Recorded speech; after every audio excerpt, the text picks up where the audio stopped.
Hi అండి, నమస్తే అండి. నేను మీ ఈశ్వర్ని. వెల్కమ్ టు బడ్లస్ కిచెన్. మనం ఎక్కువగా ఆయిల్ వాడకుండా ఇలా బియ్యపిండితో రొట్టెలు చేసుకుందామండి ఈరోజు.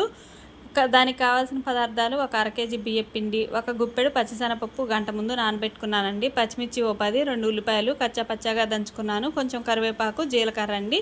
ముందుగా ఒక బేషన్ తీసుకొని బియ్యపిండి, కరివేపాకు, జీలకర్ర, పచ్చిమిర్చి పేస్టు, ఉల్లిపాయ పేస్టు, అలాగే గంట ముందు నానబెట్టుకున్న పచ్చిశనగపప్పు, తగినంత సాల్ట్ వేసుకొని కొంచెం వేడి నీళ్లు వేసుకొని మనం కలుపుకోవాలండి. ఇవి కాలుతాయి కాబట్టి గంటతో తిప్పుకొని తర్వాత గోరువెచ్చగా ఉన్నప్పుడు మనం పిండిని శుభ్రంగా మెత్తగా, చపాతీ పిండి కంటే కొంచెం మెత్తగా కలుపుకొని ఇలా ఒక కాటన్ క్లాత్ మీద మనం తడి చేసుకొని ఇలా చేసుకొని మధ్య మధ్యలో హోల్స్ పెట్టుకొని స్టవ్ ఆన్ చేసుకొని ఒక ప్యాన్ పెట్టుకోవాలండి. ప్యాన్ పెట్టుకున్న తర్వాత ఇలా రొట్టెల్ని మనం చక్కగా కాల్చుకోవాలి. ఇవి చాలా టేస్టీగా ఉంటాయండి. పిల్లలు కూడా ఉట్టిగా తింటారు, మనకు కారం కూడా అవసరం లేదు, పచ్చిమిర్చి పేస్ట్ ఉంటుంది కాబట్టి. పెరుగుతో ఎక్కువగా తింటారండి, చాలా టేస్టీగా ఉంటాయి.